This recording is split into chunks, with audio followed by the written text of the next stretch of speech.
Hey guys, welcome back to the Kitten Pet Academy.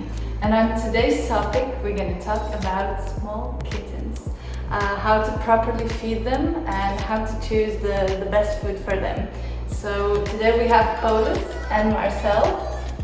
So Marcel is 3 months old. He's still considered a kitten, yeah? Yes, exactly. How old, until what age is still considered a kitten? Well, if we talk about the food, they are still considered a kitten if they are until 12 months. Mm-hmm. So it's like 1 year, they become the adult cats already.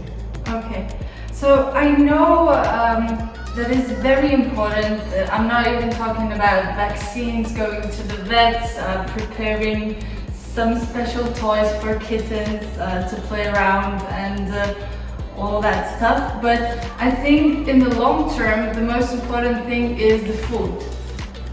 Yes, right. You know, when we talk about the kittens, for them, it's very important. The first year is the crucial year when they are developing the body. Mm-hmm. So if you would ask me my experience and my knowledge, I would say that all the kittens should be fed with the super premium foods. Why? Because it's very important to have the high protein level and very high fat level.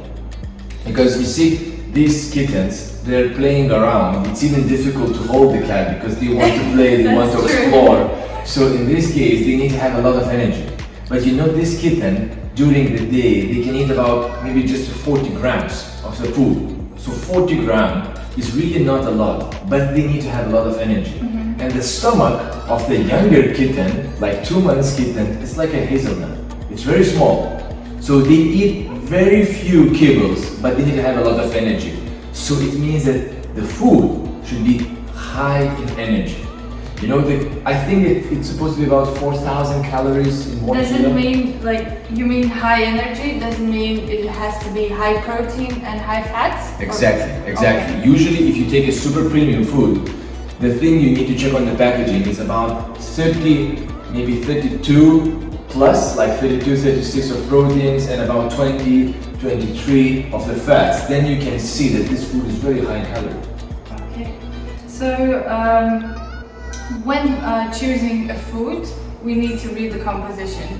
What are the 3 main things that we need to pay attention to? So what I mentioned already is the percentage of you can check already the calories. Mm-hmm. So it should supposed to be at least more than 3,500 per kilo or 350 mm-hmm. per 100 grams. This is very important. Then of course you can check how much of the fats and the proteins they have. It's supposed to be, as I mentioned just previously, the first ingredient is supposed to be meat. Usually the foods for kittens, they are based on poultry or chicken. Why it's not on salmon or lamb? Because we understand that these little kittens, they need to develop the muscular system. And the poultry is one of the highest bioavailable protein sources and amino acid sources for the cats in general.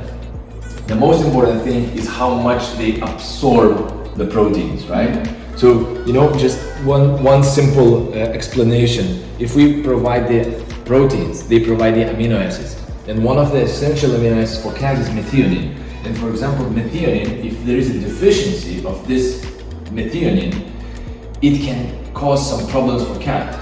Cat can lose the energy, can lose weight, become sleepy, or can get even abnormal ocular, in eye secretion. So it can have a lot of problems. So what I usually suggest is to buy the food, to pay a little bit more expensive, but to buy the highest end food for the kittens, because you can feed less, but get more value. This is what I usually suggest. So guys, if you're planning to adopt a kitten, don't forget to choose the best and the highest quality food for your kittens. So Marcel and Paulus is saying bye. Bye.